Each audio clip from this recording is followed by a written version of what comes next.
আন্তরিক অভিনন্দন। বন্ধু, বাংলাদেশের যে ঘটনা আমরা দেখেছি, এটি আজকের বা গতকালকের কোনো বিচ্ছিন্ন ঘটনা নয়।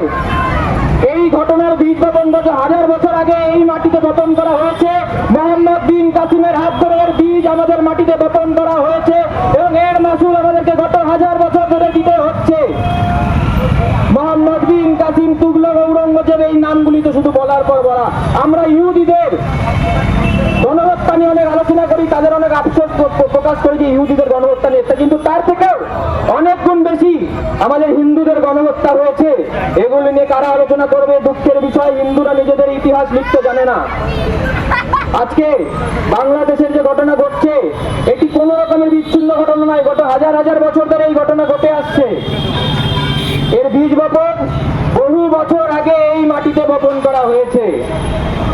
অতীতে আমরা কি দেখেছি? মুসলমান শাসনে তরোয়ারের ধারিতে তরোয়ারের লোকে দাঁড়িয়ে আমাদের ধর্ম পরিবর্তন করতে হয়েছে এবং তার মাসুল আজকেও আমাদেরকে দিতে হচ্ছে।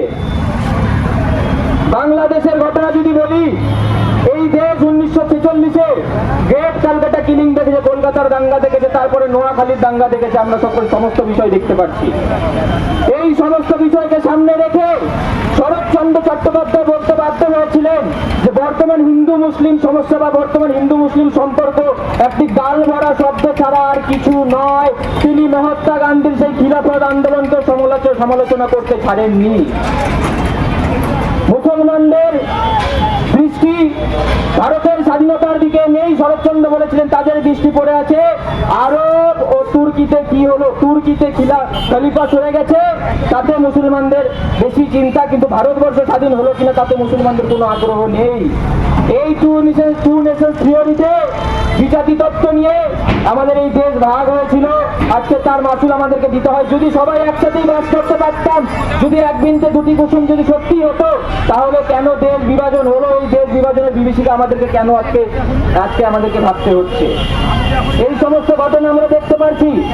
এই যে বাংলাদেশে ঘটনা ঘটছে, তথাকথিত ছাত্র আন্দোলনের নামে দিনের পর দিন যেভাবে হিন্দু নিরঞ্জকতা চললো, এই সমস্ত জিনিস আমরা দেখতে পারলাম।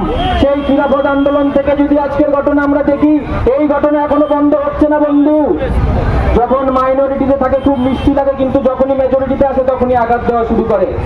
এই জন্য আমাদেরকে সংকল্প নিতে হবে, আমাদেরকে সংঘবদ্ধ হতে হবে যে আমরা হিন্দুরা অমৃতের পুত্র। আমরা যেন সংঘবদ্ধ ঐক্যবদ্ধ থাকি। এক ডাকে যেন আমরা সকলে সংঘবদ্ধ হতে পারি, এক ডাকে যেন আমরা সকলে ঐক্যবদ্ধ হতে পারি।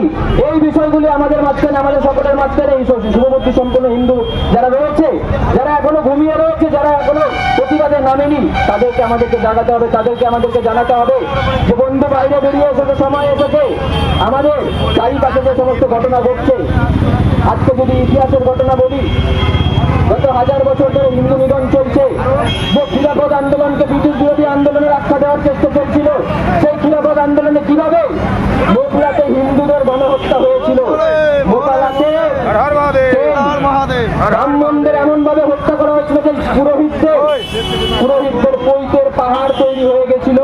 এইরকম গণহত্যা সেখানে মোকালাতে হয়েছিল এবং এখন সেই মোকালার উন্মত্ত জিহাদিদেরকে সেখানে স্বাধীনতা সংগ্রামের গ্রুপ আমাদেরকে বামপন্থী ইতিহাসকাররা, কংগ্রেস ইতিহাসকাররা স্থান দিয়েছে। এদের আদর্শ একটাই, এক এবং অদ্বিতীয়। এদের আদর্শ দারুল-ই হারাব এবং দারুল-ই ইসলাম।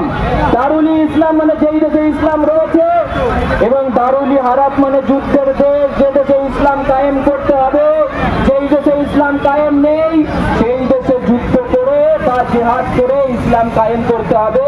তারা ভারতবর্ষকে দারুল-ই হারাব বা জিহাদের যুদ্ধের দেশ মানে। এই হচ্ছে এদের এক দ্বিতীয় আদর্শ। এই সমস্ত দুর্দান্ত আত্মাই যারা মন্দির ভেঙেছে, আমাদের শয়ে শয়ে মা বোনেদের ইজ্জত লুটেছে, আমাদের গণহত্যা চালিয়েছে, এদের একটাই উদ্দেশ্য ছিল এবং অদ্বিতীয় উদ্দেশ্য ছিল গোটা বিশ্বে ইসলামের শাসন।